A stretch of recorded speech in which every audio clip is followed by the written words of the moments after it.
이 음식이 한류 열풍을 이끌 것이라 예상한 사람이 과연 얼마나 될까요? 많은 이들은 김치, 떡볶이, 불고기 같은 음식들이 해외에서 인기 있을 것이라 여겼지만 최근 그보다 더 큰 인기를 얻고 있는 음식이 있습니다. 바로 김입니다. 김은 몇 년 전부터 쌀을 주식으로 하는 국가들을 중심으로 퍼지기 시작해 2024년 현재 미국에서 가장 많이 소비되는 반찬 1위로 기록되었습니다. 현재 SNS에는 김을 먹는 모습을 올리는 외국인들이 넘쳐나고 있습니다. 특히 한 외국인은 바삭하고 짭짤한 한국의 이 과자는 정말 훌륭하다.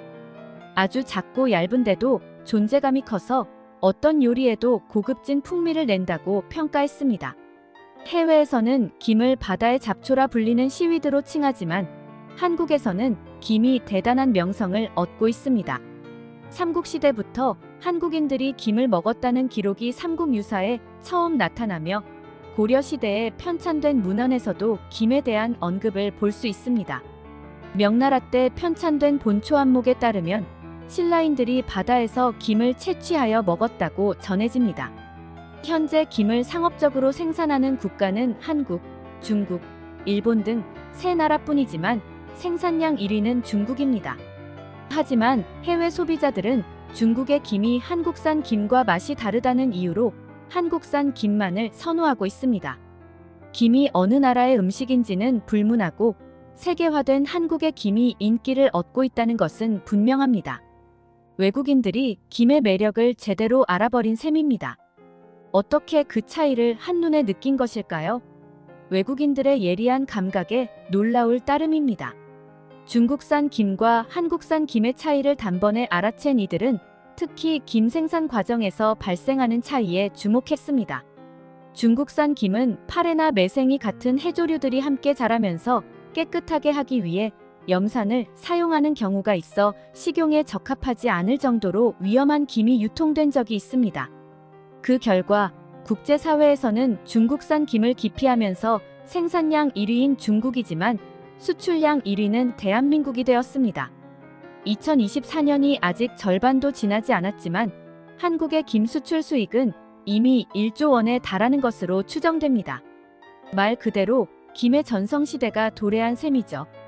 김이 인기를 얻기 시작한 지역 중 하나는 인도네시아입니다.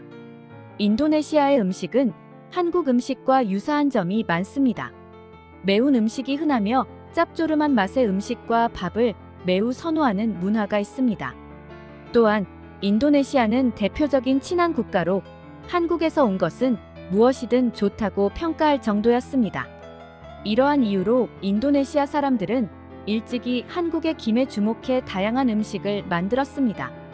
한국식 비빔밥과 김부각 등 김을 활용한 요리들이 인기를 끌었고 약 3억 인구의 온라인 파워를 통해 김과 관련된 먹방 콘텐츠들이 인도네시아에서 엄청나게 쏟아져 나왔습니다.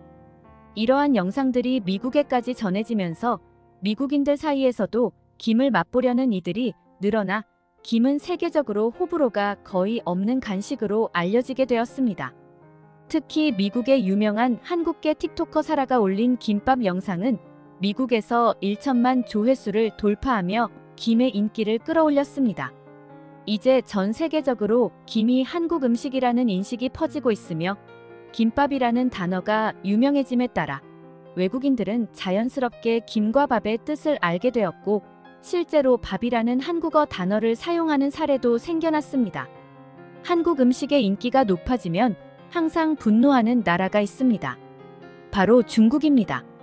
앞서 말한 것처럼 중국은 김 생산량 1위 국가로 넓은 영토와 많은 인구를 바탕으로 김을 대량으로 생산하고 소비합니다. 하지만 문제는 해외 시장에서 중국산 김이 잘 받아들여지지 않는다는 점입니다. 저는 중국산 김을 직접 맛본 적이 없지만 외국인들은 중국산과 한국산 김의 차이점을 분명하게 설명합니다. 한 외국인 틱토커는 김에 대해 이렇게 표현했습니다. 한국산 김과 중국산 김은 확연히 다르다. 한국산 김은 매우 바삭하고 입에 들어가면 바로 바스락거린다. 처음 먹는 사람들은 쓴맛이 적은 중국산 김을 선호하지만 며칠 지나면 한국산 김이 더 맛있다는 것을 깨닫게 된다. 중국산 김은 흐물흐물하고 축축해 씹을 때 잘 끊어지지 않지만 바삭한 한국산 김은 쉽게 부서진다. 특히 몇몇 중국산 김은 화학약품의 향이 난다. 이러한 차이는 김밥에서도 두드러진다고 그는 말했습니다. 한국산 김으로 만든 김밥은 밥과 재료에 김의 풍미가 녹아있지만 중국산 김으로 만든 김밥은 단지 밥과 재료의 맛만 강하다. 일본 음식도 김을 활용한 요리가 많지만 대부분 한국식 김을 사용한다. 이러한 강한 풍미는 어떤 요리에도 잘 어울린다. 해외에서도 이미 한국산 김이 중국산과 다르며 김이 한국의 전통 음식이라는 점을 모두 알고 있습니다. 그러나 중국은 이러한 상황에 분노합니다. 중국의 문헌에도 김이 신라의 음식이라는 기록이 있지만 중국은 이를 신라에서 왔다는 뜻이 아니라고 주장합니다. 그들은 김을 채집할 때 신라인들이 허리에 줄을 묶고 깊은 바다까지 내려가는 모습이 지혜롭다는 의미라고 해석하며 우리도 이런 방식으로 김을 채집해야 한다는 뜻이라고 주장합니다. 중국은 한국의 음식 대부분이 중국에서 유래했다고 말하며 김밥은 한국 음식일지 몰라도 김 자체는 아니라고 강조합니다. 하지만 이런 주장에도 불구하고 국제사회에서 한국산 김이 차지하는 인기는 계속해서 커져가고 있습니다. 중국은 이렇게 주장합니다. 우리 중국의 역사는 한국보다 길고 우리 바다에서 김이 더 잘 나오는데 어떻게 한국인들이 김을 먼저 발견해 먹었다고 할 수 있겠는가? 그 가능성은 낮아 보인다. 지금 전 세계 사람들이 김을 한국 음식이라고 생각하는데 우리는 이에 대해 정정 요청을 해야만 한다. 김이라는 이름도 문제가 있다. 김은 실제로 김을 만들던 신라의 유명인의 성씨에서 유래했다고 한다. 원래 이름은 해태로 불리며 이 명칭을 전 세계에 알려 김이 중국의 음식임을 널리 알릴 필요가 있다. 또한 중국 측은 한국이 김으로 한화 1조 원을 벌었다니 말도 안 된다. 이는 마치 우리가 한국 드라마를 직접 만들어 수출해 1조 원을 번 것과 같다.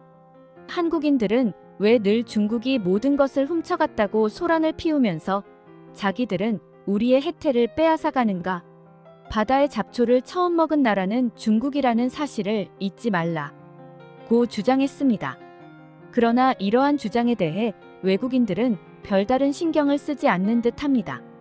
그들은 김이 김밥에서 시작된 음식이라고 믿으며 비록 잘못된 정보이지만 김과 김밥을 처음 먹은 이들이 한국인이라고 확신합니다. 더 나아가 한국 음식의 인기는 날로 폭발하고 있습니다.